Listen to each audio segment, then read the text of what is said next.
जय भीम। बैठ जाओ।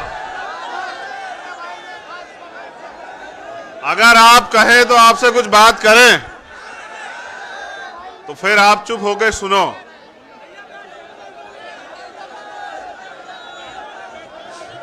अगर जगह कम है तो एक पैर पे खड़े रहो, जिम्मेदारी बहुत बड़ी है।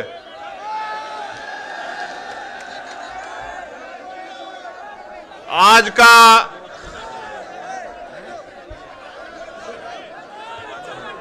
ये महत्वपूर्ण दिन, इस दिन के अवसर पे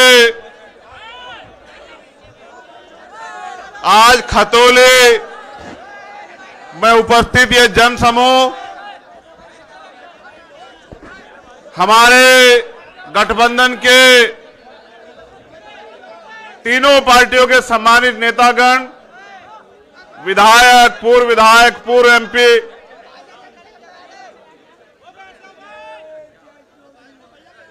राष्ट्रीय लोकदल के अध्यक्ष बड़े भाई जयंत चौधरी जी,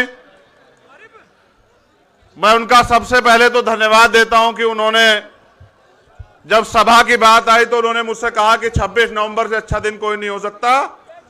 जिस दिन संविधान जो है कम पूरा हुआ था उस दिन हम संविधान को मिटाने वालों को सबक सिखाने का काम करेंगे खतौली की जगह से।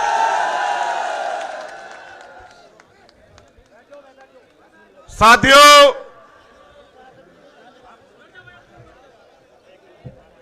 भारत का संविधान दुनिया का सबसे बेहतरीन संविधान है और यह संविधान देश के अंतिम व्यक्ति को भी समान अधिकार देता है।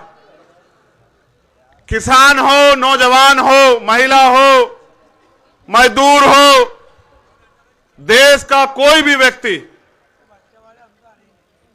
सबको बराबर के अधिकार देता है भारत का संविधान। तो आप सबको संविधान दिवस की हार्दिक बधाई।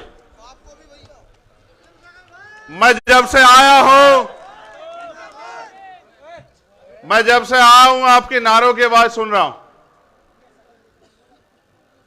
लेकिन नारों से बड़ी जिम्मेदारी आपको देने के लिए आया हूं। ये खतौली का चुनाव मात्र एक चुनाव नहीं,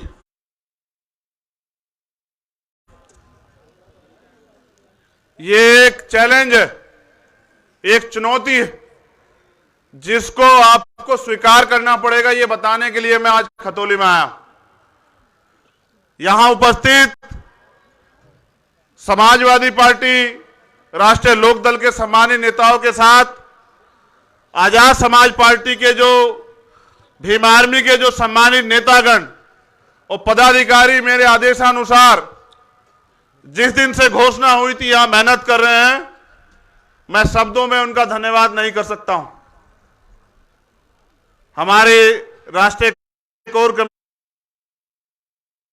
कमेटी के मेंबर अमित कसाणा जी, रविंद्र भाटी जी, पीताम्बर प्रजापति जी, संजीव पाल जी, यहां के जिला अध्यक्ष जगदीश पाल जी और एक लंबी लिस्ट जो कार्यकर्ता यहां काम कर रहे हैं, उनका मनोबल बढ़ाने के लिए और उनको एहसास कराने के लिए कि 5 तारीख को मेरा जन्मदिन भी होता है।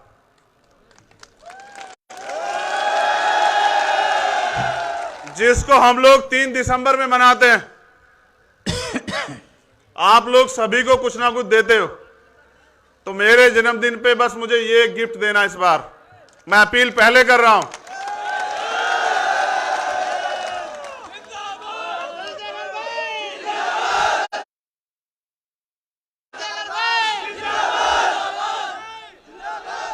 ये जिंदाबाद कहना आप कम करो। तुमने पिछली बार भी बहुत जिंदाबाद कहा मुझे, लेकिन जब मेरा नंबर आता है तो पता नहीं तुम लोग कहां चले जाते। क्या इस बार तो मुझे खतौली से खाली हाथ तो नहीं भेजोगे?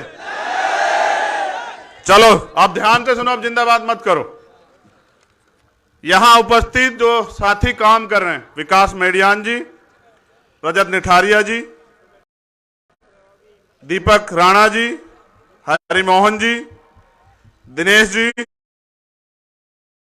मनीष बोध जी, राहुल वालिया जी, नरेश जयंत जी, मनोज जयंत जी, परविंदर जी, नरेंद्र फौजी जी, टीकम बोध जी, सचिन जी, कपिल आजाद जी, महक सिंह जी, बबलू चौधरी जी, अमरकांत जी, रणजीत जी, महबूब भाई, बोबी गुजर जी, नीटू गौतम जी, मणिरतन जी, कपिल मलिरा जी, गौरव तेजियान जी, मोहित तालडा जी, परवीन बुआड़ा जी और हमारे सभी जिला पंचायत सदस्य, प्रभात मोतला, हमारे छोटे भाई, आप सबका धन्यवाद। और आपके ऊपर ये जिम्मेदारी,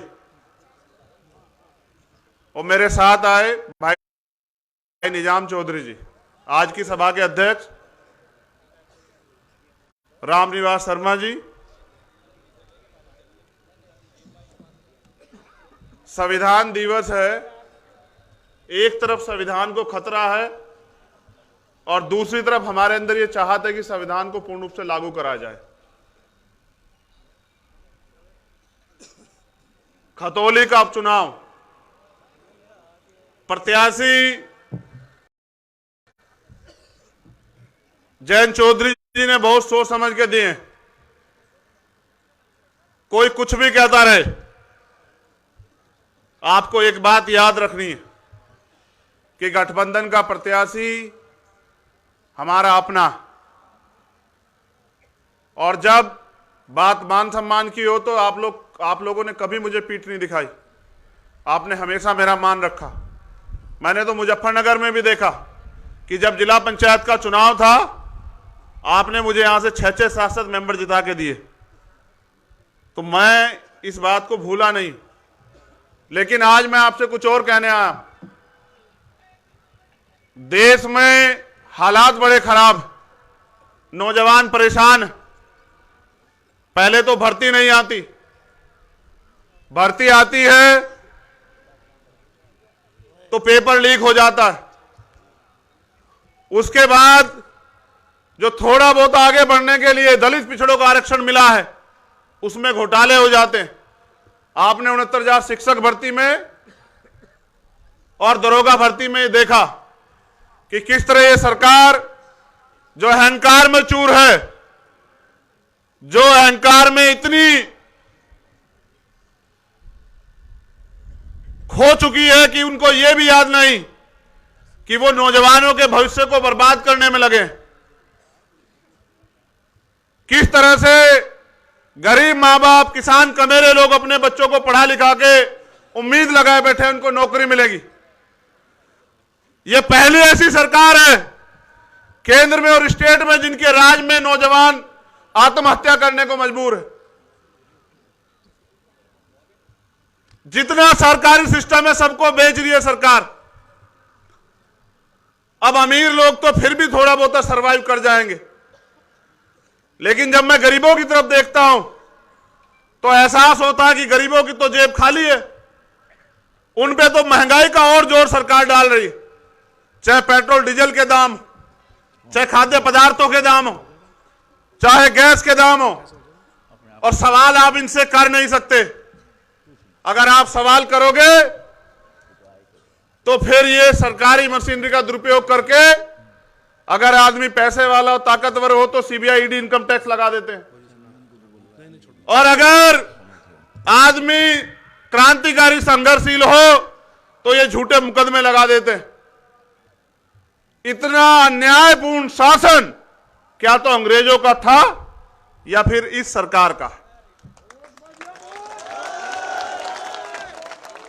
मैं आज संविधान दिवस पे अपने महापुरुषों को भी याद करता हूं कि किस सपने को सजोया था बाबा साहब अंबेडकर ने, सर छोटू राम ने, सरदार वल्लभ भाई पटेल ने।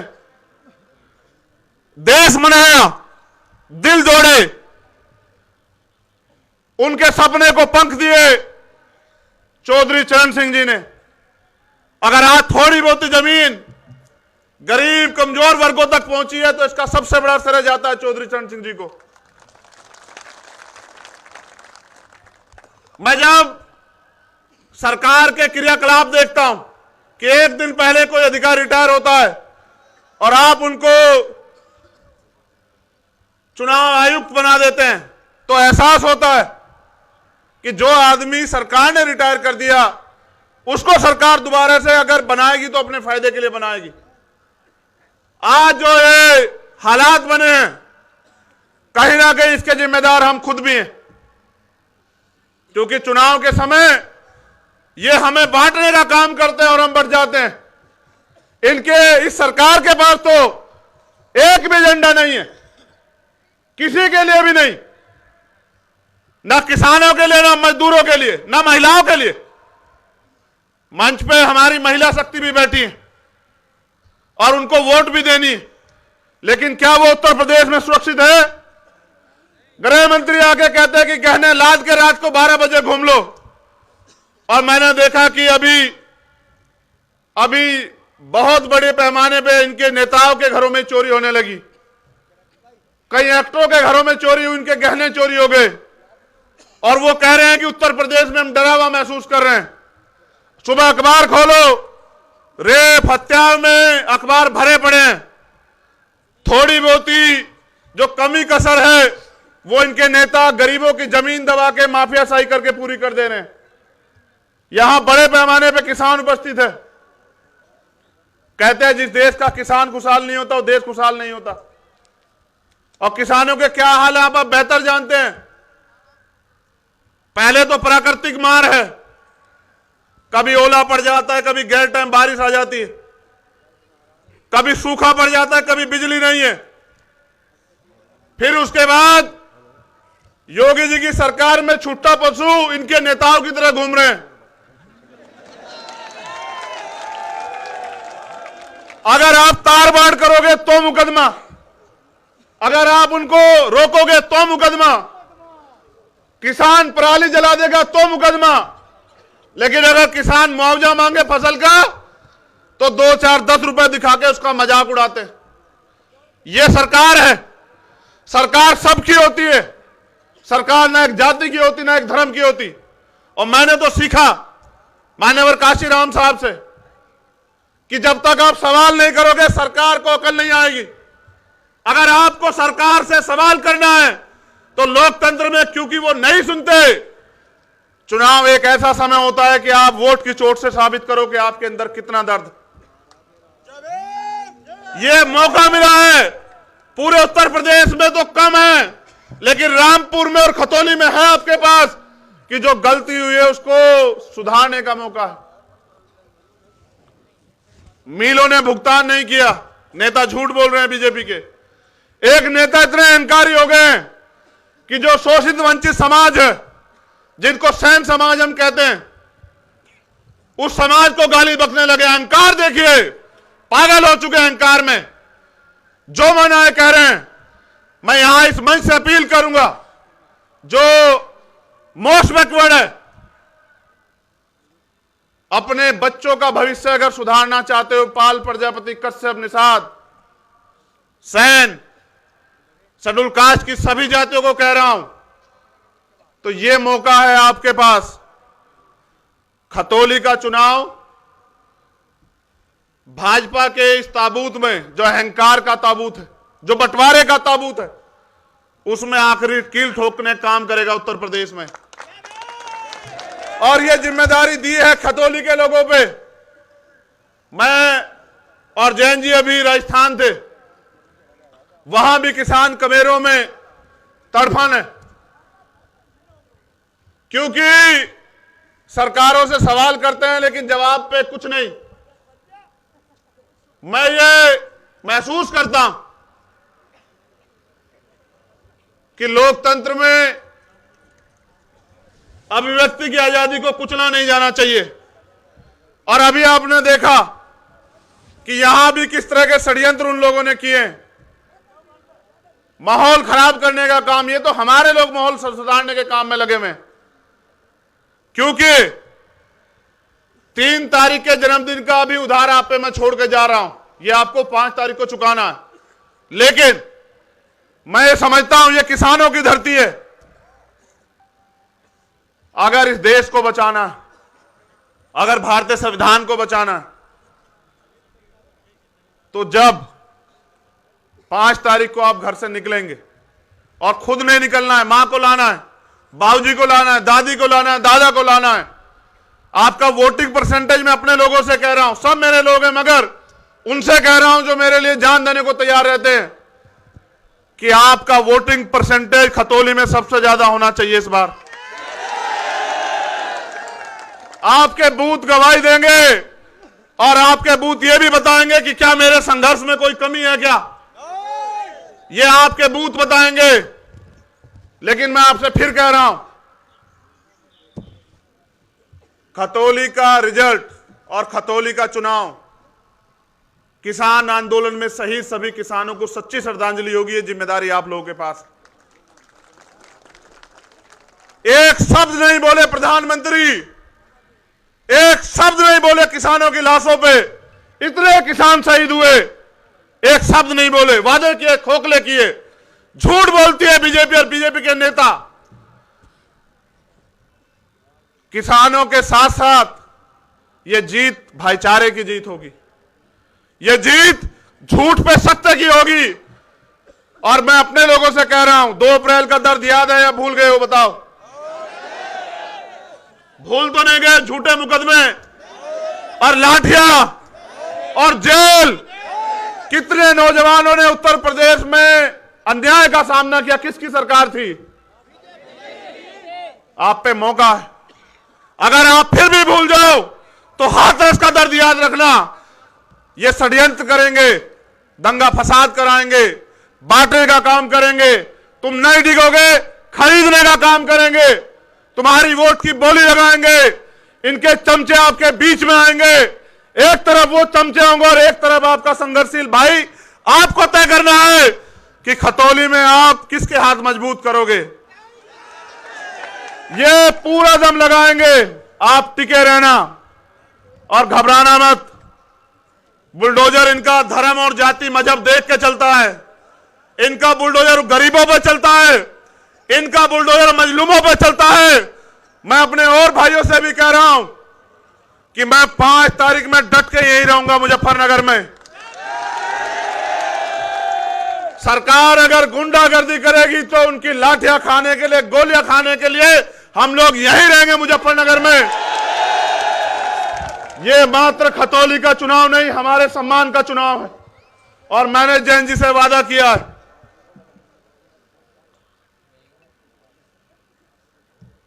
कि किसानों को सच्ची श्रद्धांजलि और 2 अप्रैल का बदला जो है मेरे लोग इस बार लेकर रहेंगे यहां इस सरकार से।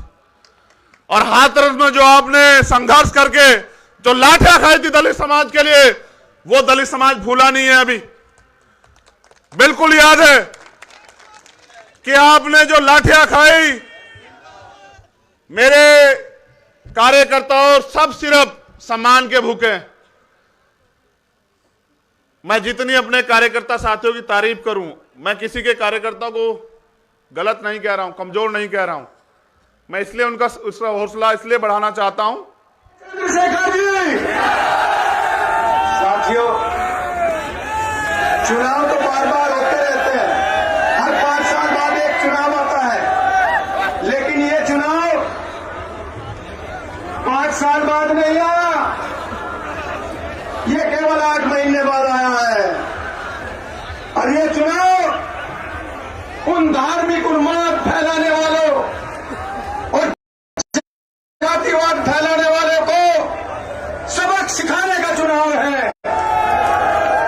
साथियों, चंद्रशेखर जी, साथियों, और रात के 12 बजे तक हर एक गांव में जाने का प्रयास करूंगा। चुनाव आता है, लेकिन ये चुनाव 5 साल बाद नहीं बस आया, ये पूरी उम्मीद के साथ बाद आया है। और ये चुनाव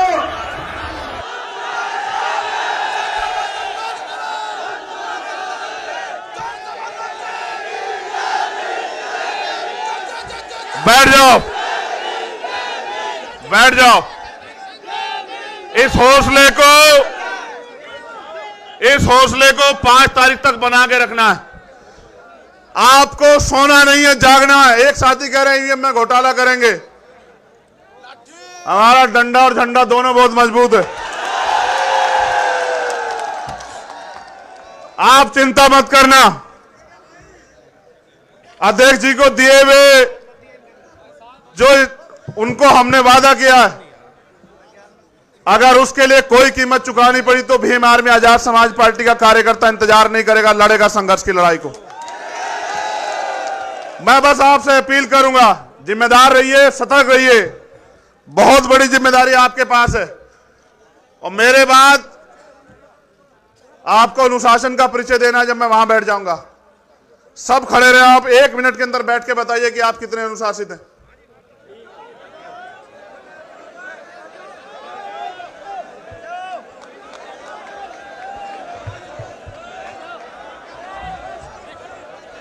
पूरी होने वाली 1 मिनट। 5 तारीख के दिन नलके के चुनाव चिन्ह पे हमारे प्रत्याशी भाई मदन भैया का हाथ मजबूत करके राष्ट्रीय लोकदल, आजाद समाज पार्टी, समाजवादी के इस गठबंधन को वोट देके ताकत देना और एक नई लकीर खींच देना कि अब उत्तर प्रदेश में भारतीय जनता पार्टी का समय जाने वाला है और इस नए गठबंधन का समय आने वाला है। बहुत बहुत धन्यवाद। जय भीम, जय भारत, नमस्कार, सलाम और घबराना नहीं। जय भीम। आदरणीय चंद्रशेखर जी ने जो कार्यकर्ताओं में जोश भरा है और आप लोगों को जिम्मेदारी दी है, मैं उनका आभार व्यक्त करता हूं। साथियों, उन्होंने कहा आप लोग बैठ के सुने। अब आपको हमारे दूसरे राष्ट्रीय नेता जो किसानों और मजदूरों की हमेशा लड़ाई लड़ते रहे हैं, आदरणीय चौधरी चरण सिंह जी, आदरणीय चौधरी अजीत सिंह जी की लड़ाई को आगे बढ़ा रहे हैं। हम सबके नेता चौधरी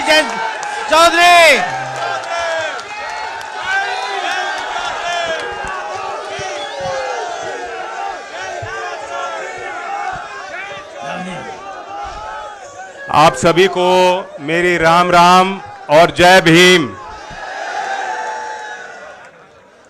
बहुत गर्मजोशी के साथ आपने स्वागत किया और क्यों ना हो, अगर मुजफ्फरनगर में गर्मी नहीं मिलेगी तो कहां मिलेगी।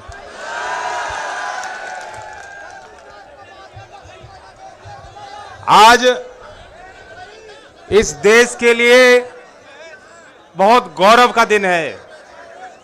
आज हमारे देश के लिए हम सब त्योहार मनाते हैं, सब आपस में मिलके, गले मिलके, मिठाई बना के, पकवान बनवाकर, मोहल्ले में, घर परिवार के साथ।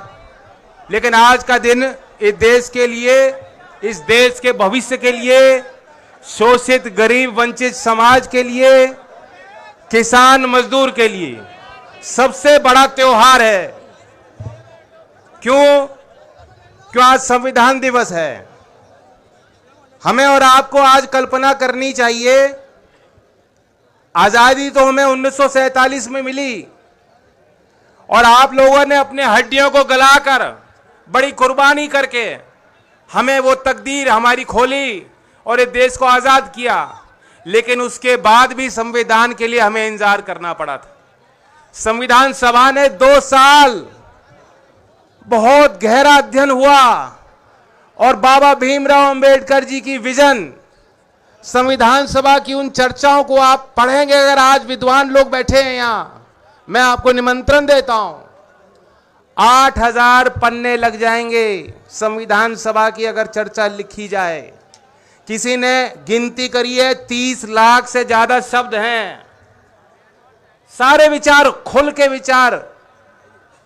खुल के चर्चा हुई संविधान सभा में कि देश का स्वरूप कैसा हो, एक प्रगतिशील समाज का निर्माण कैसे हो, इस सामंतवाद का सामना करने के लिए एक समतावादी समाज का निर्माण कैसे हो, और तब जाके हमें अपना संविधान मिला। अगर ये संविधान नहीं होता तो आज हम लोगों के पास कोई आज़ादी नहीं होती, हमारे पास कोई अधिकार नहीं होते, हमारा और आपका कोई अस्तित्व नहीं होता। और इसलिए ये तारीख मनानी चाहिए इसी क्षेत्र के और देश में बड़ी प्रसिद्धि हासिल करने वाले डॉक्टर हरिओम पवार, उनकी एक कविता है, कविता तो लंबी है लेकिन एक पंक्ति में सुनाता हूं, वो आज के इस विषय पे प्रासंगिक है। मैंने तो उपहार दिए हैं, मौलिक भी अधिकार दिए हैं, धर्म कर्म संसार दिया है, जीने का अधिकार दिया है, सबको भाषण की आजादी, कोई भी बन जाए गांधी, लेकिन तुमने अधिकारों का मुझसे लिखे उपचारों का क्यों ऐसा उपयोग किया है? सब नाजायज भोग किया है, मेरा यूं अनुकरण किया है जैसे सीता हरण किया है। मैंने तो समता सौंपी थी, तुमने फर्क व्यवस्था कर दी, तुमने नर्क व्यवस्था कर दी।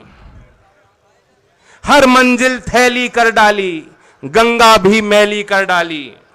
शांति व्यवस्था हाथ से हो गई, विस्फोटों का भाष्य हो गई। आज अहिंसा बनवासी है, कायरता के घर दासी है। न्याय व्यवस्था भी रोती है, गुंडों के घर में सोती है। सुन लो, ऐसा लग रहा है कि आज की बात है। पूरे कांप रहे आधों से, राजा डरता है प्यादों से। गांधी को गाली मिलती है, डाकू को ताली मिलती है। क्या आपराधिक चलन हुआ है, मेरा भी अपहरण हुआ है। मैं चोटिल हूं, शत विक्षत हूं, मैंने यूं आघात सहा है जैसा घायल पड़ा जटायु। हारा थका करा रहा है, जिंदा हूं या मरा पड़ा हूं, अपनी नब्ज टटोल रहा हूं। मैं भारत का संविधान हूं, लाल किले से बोल रहा हूं।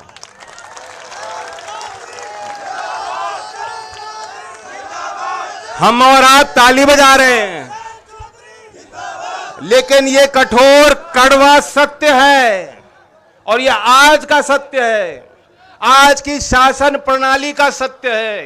ये पोल खुल गई है।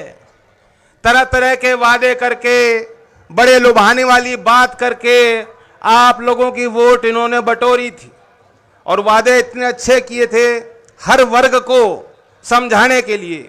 अमित शाह जी आए, इस विधानसभा की बात बता रहा हूं, कह गए थे कि किसानों के घर 5 साल बिजली का बिल नहीं आएगा। बिजली का बिल आ रहा है, नहीं आ रहा?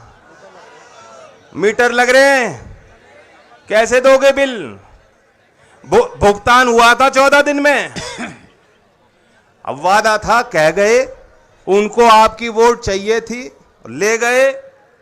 इन्होंने करोड़ों रोजगार देने की बात कही थी, कहां करोड़ों से धड़ाम करके गिरे हैं। और अब प्रधानमंत्री रोजगार मेला करते हैं जिसमें 71,000 लोगों को, जिनकी नौकरी 1.5 साल पहले लग चुकी थी, उनको बुला करके एक चिट्ठी पकड़ा रहे हैं।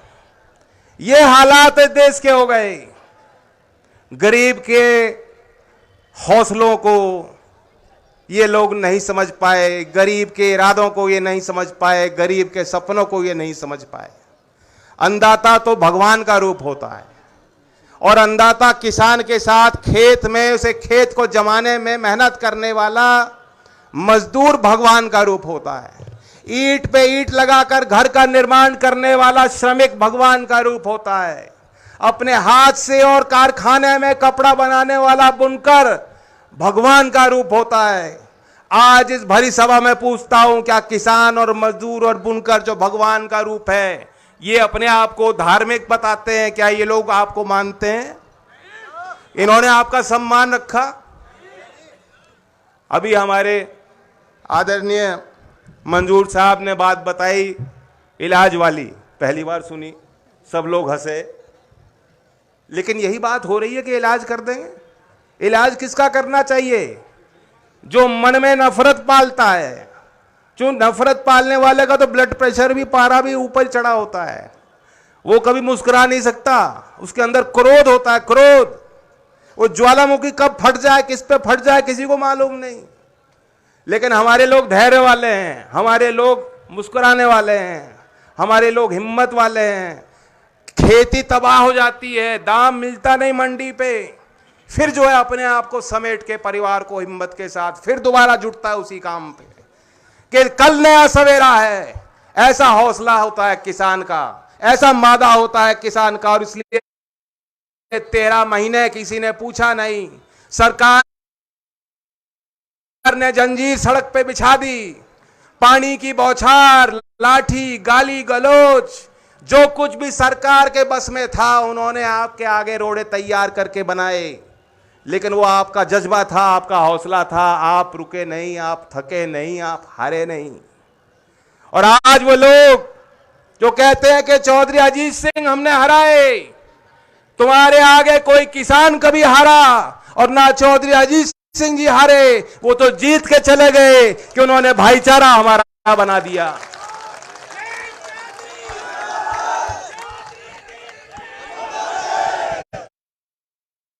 और अब ये समय बताएगा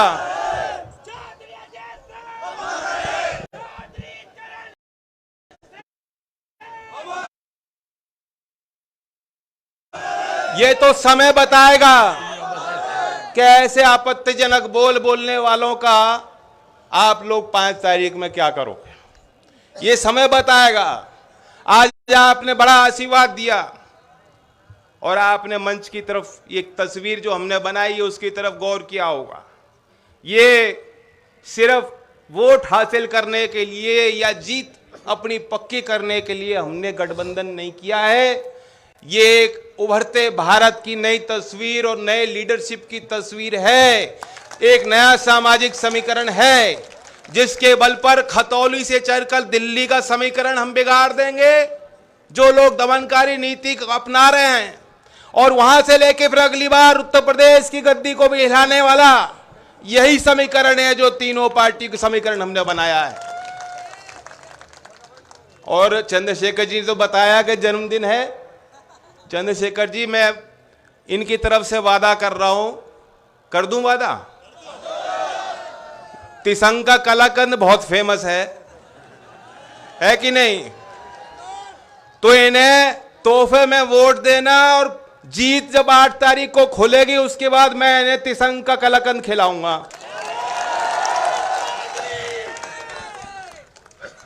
नहीं, मीठा तो ज्यादा पसंद है ही हमें।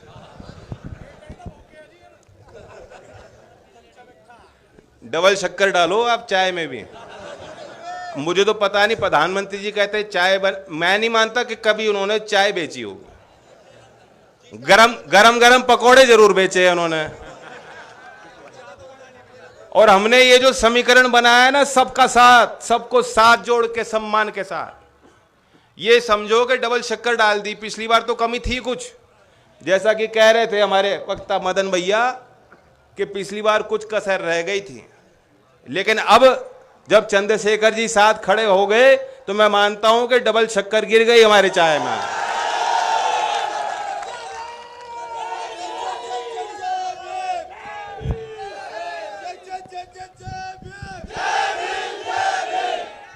देखिए, बाबा साहब ने जो आप देखें उस कॉन्स्टिट्यूशन असेंबली की डिबेट्स को पढ़ेंगे, उन्होंने एक चिंता व्यक्त की थी।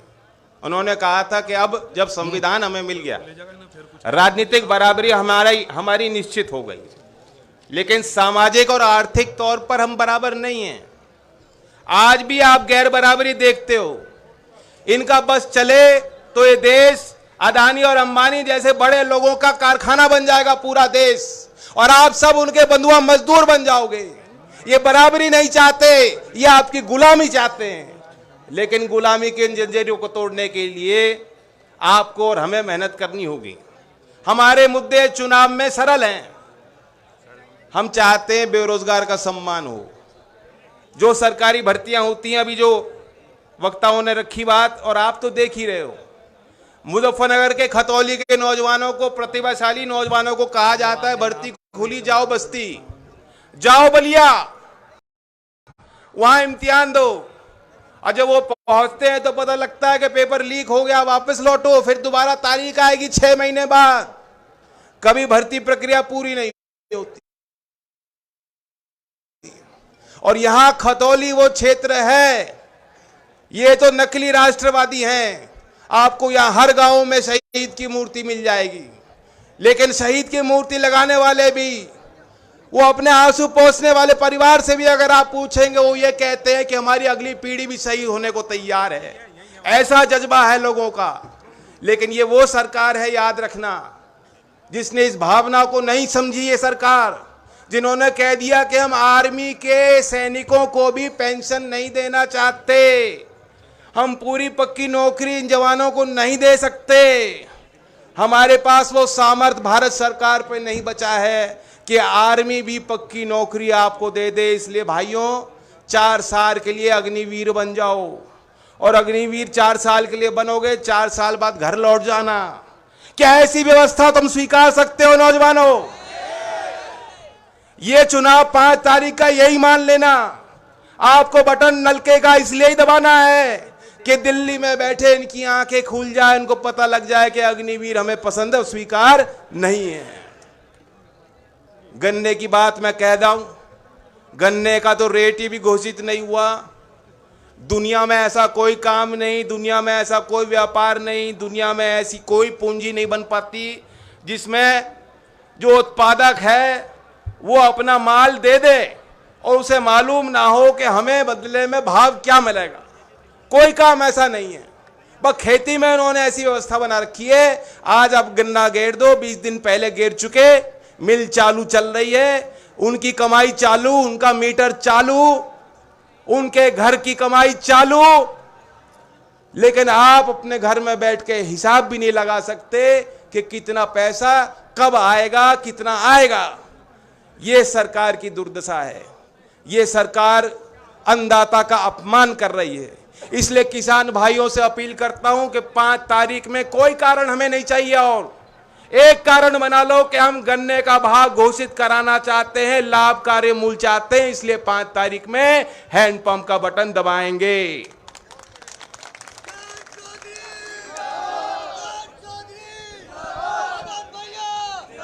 मुझे लगता नहीं समझदार को समझाने की जरूरत पड़ती है। आपके हाव भाव को देखकर मुझे चैन आया है। आने वाले दिनों में मैं भी आपके बीच रहूंगा, प्रयास करूंगा सभी गांव में हम लोग चलें। मैं अपील करता हूं समाजवादी पार्टी के सभी कार्यकर्ताओं से, आज़ाद समाज पार्टी के सभी कार्यकर्ताओं से, लोकदल के सभी वरिष्ठ कार्यकर्ताओं से कि गाँव में आप डेरा बना दें, जानसठ और खतौली के कस्बों में आप डेरा बना दें, घर घर तक संदेश पहुंचाएं और यही आशीर्वाद दें कि 5 तारीख में, जैसा मदन ने कहा कि मदन खेकड़ा वाले नहीं, मदन खतौली वाले आपको बनाने हैं। धन्यवाद। जय भीम, जय भारत। चौधरी चरण सिंह, चौधरी अजीत सिंह, किसान मजदूर एकता, भाईचारा, भाईचारा। आज की सभा के अध्यक्ष जी धन्यवाद देंगे।